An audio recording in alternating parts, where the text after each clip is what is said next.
Hi, and welcome back to Pay Down Debt Solutions. My name is Jen, and on this channel, we teach you how to get out of your debts faster by using a different method that is not the traditional banking system.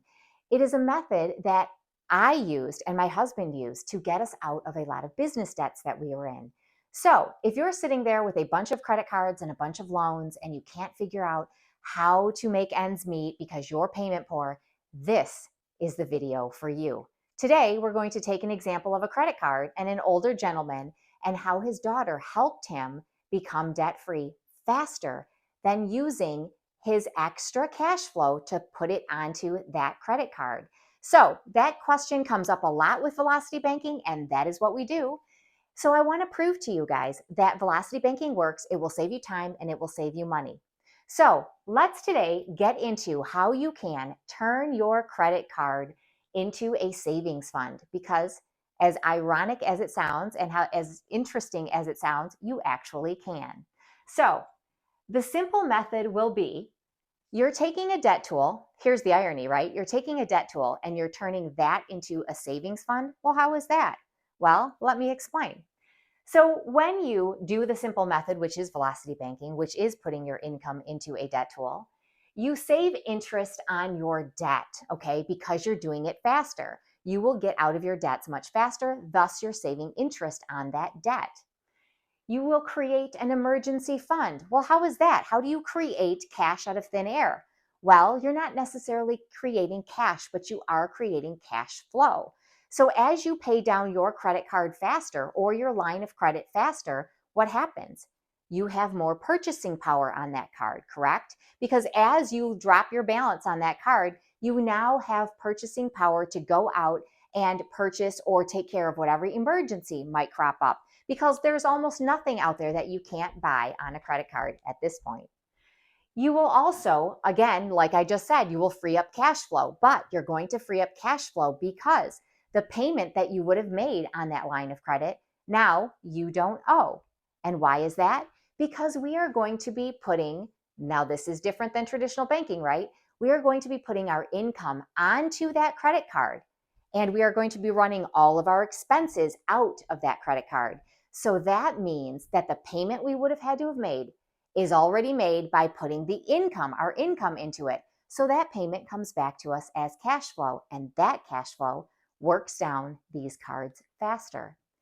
So we are also going to be able to eliminate debt payments by doing this. Well, how so? Because some of you out there are sitting on credit cards that you can move balances from one card to your debt destroyer, your debt weapon card, right? And if you can do that, then you've eliminated another payment plus the payment that you're paying to use it as your debt destroyer. All right. And I know this is probably like a big head blown situation right now for you, but I'm going to show you an example today and how exactly that worked. So in my student example that I have today is an older gentleman and his daughter helped him pay off his debts faster. He incurred a bunch of debts because he was in a living situation that was too expensive for him. So he was going to his credit card to live off of, right?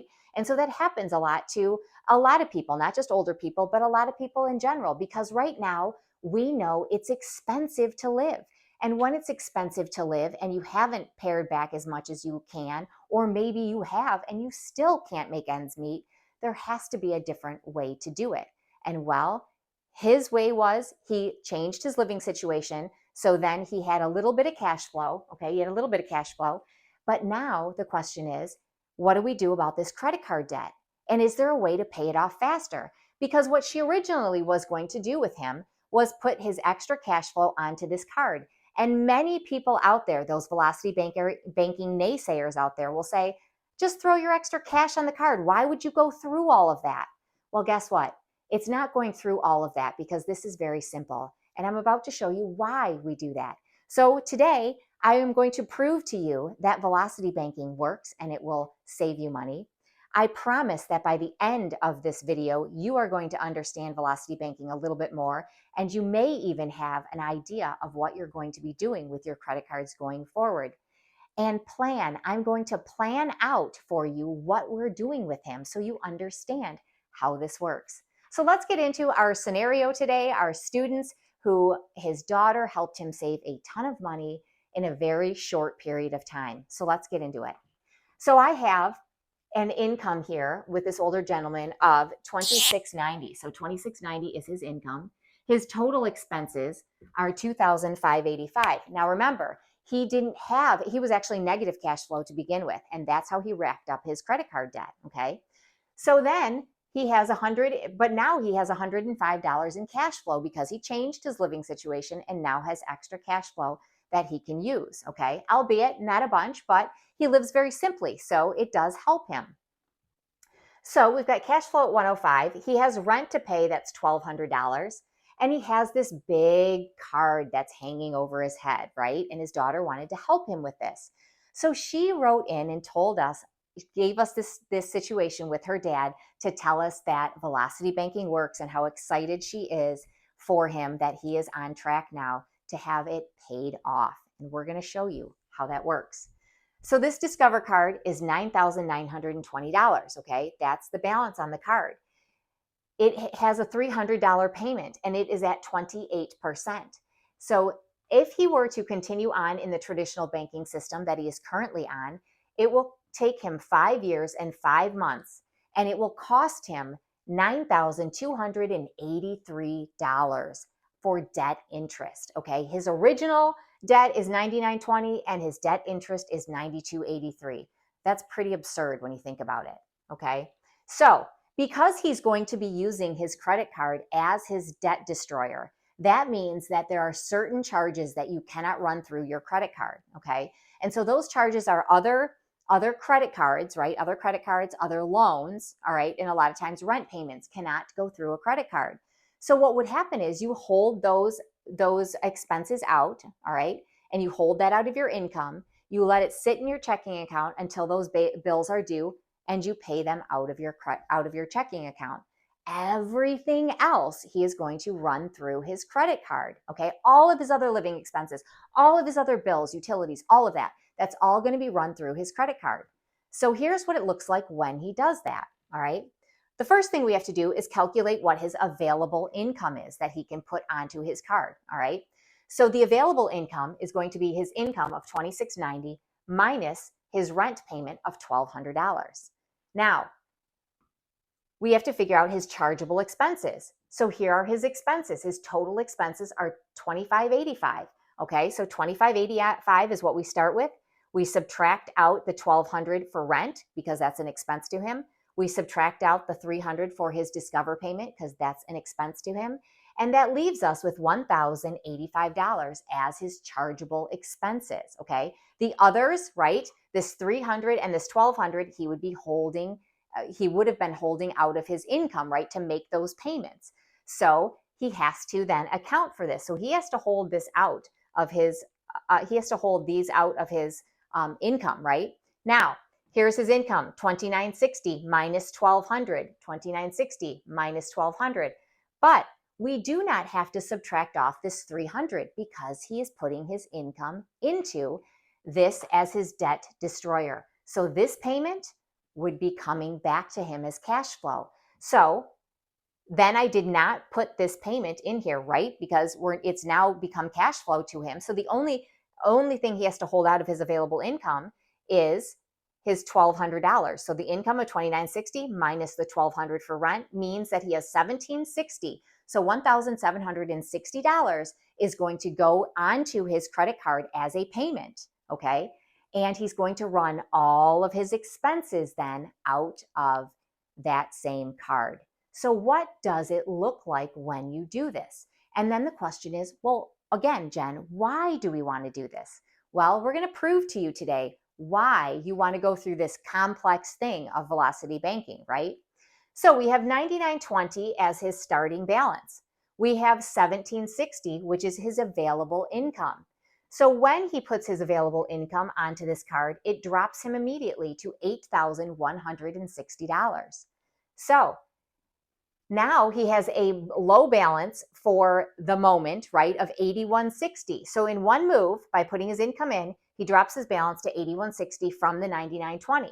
Well, but then throughout the month, he's going to have expenses that come out, right? They're the chargeable expenses of $10.85.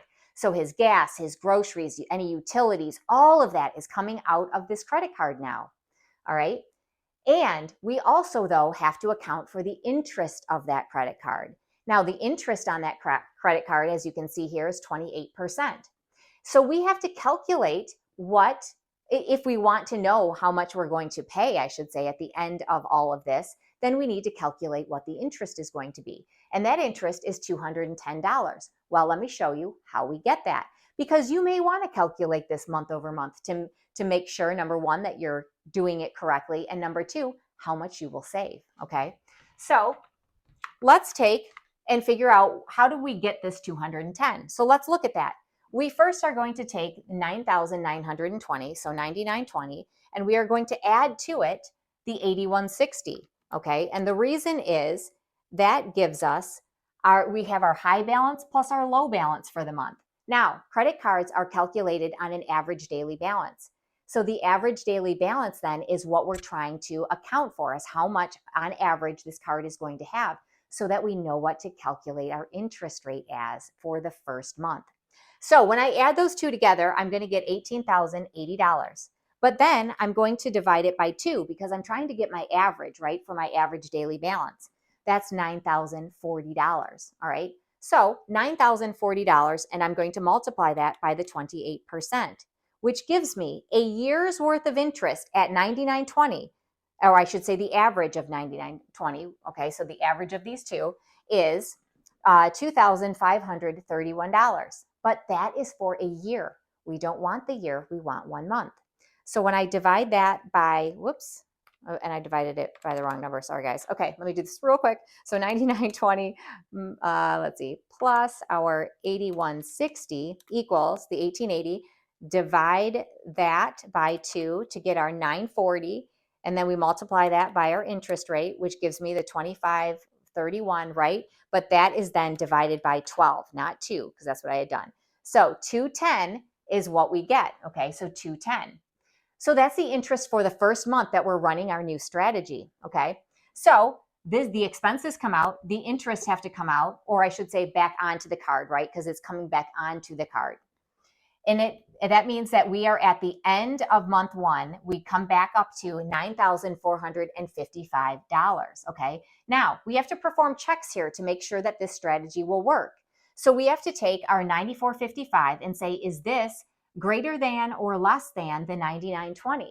Well, guess what? It's less than it. So it's less than the $99.20, so that means this strategy will work. So then we come into month 2, right? His next paycheck that he gets, he's going to use the $17.60 because that's what's available for him to use.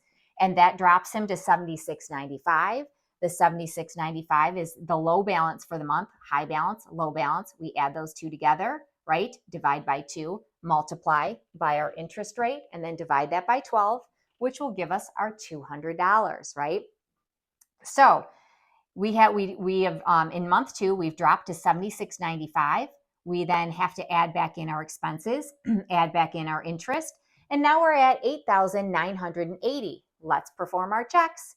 Is $8,980 greater than or less than what we started with, the $94.55? Well, it's less than, so this is working, okay? So if we run this strategy down, okay, so if we run this strategy, we are going to end up with a number at the end, all right? So that number is what's important here, because what we could have done, and what has been proposed over and over and over again in many of the comments that we see, just take your extra cash flow and dump it onto that card. Why wouldn't you do that? Well, you could. And sure, are you going to save? You will. You're going to. And as you can see here, I'm showing that you will. If he makes a payment of $405 instead of the $300 at 28%, it will take him 3 years and 1 month to completely pay this off. And it will cost him $4,961 in interest, which is much better, right, than it is here at $92.83. Okay, we started with $99.20. We would have spent $92.83 in interest debt. But if he's smart, he's throwing that extra cash flow in, we're going to end up paying $4,961. Pretty good deal, right? It's pretty good. So what happens when we do it the velocity way and we finish this out? How long does it take us? Well, we've got 5 years and 5 months here. We've got 3 years and 1 month here. So what do we have here? I'm going to show you. Of course I am, right? Some dramatic pause for dramatic effect. Okay, so here are the results from velocity banking. Again, I don't know why anybody would not want to do this. It's pretty simple, looks pretty easy, and it is when you're living it, right? So it takes us to do velocity banking. It takes us 15 months, and we spend $18.95 in interest. That's it, $18.95, okay? So that means if he does it this way and he spends $49.61, yeah, he saves by putting that extra income into that card. He sure does. But he saves a heck of a lot more by doing velocity banking. And not only does he save money, he saves time, doesn't he? Because it takes just a hair over a year to do it this way. And it takes 3 years and 1 month to do it that way. So you tell me, what would you do?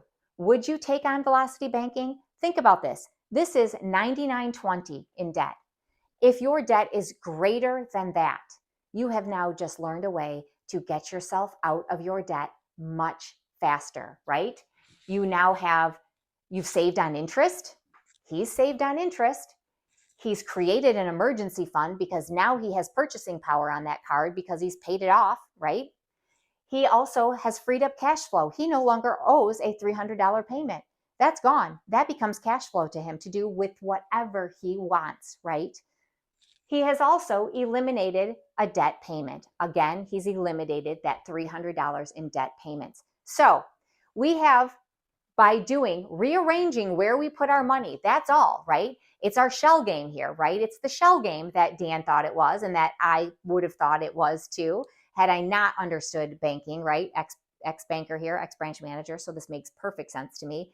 But it looks like a shell game, and sure, you can call it that, but it's a shell game that works. There is a result at the end, and the result is pretty promising. He has saved himself $7,388 from doing it the traditional way and not putting any extra in, or he saved $3,360 above and beyond throwing the extra $105 on that card. So you have learned a new skill today. You have learned why velocity banking works. I hope you decide to try it. Have an amazing day, you guys, and I will see you in the next video.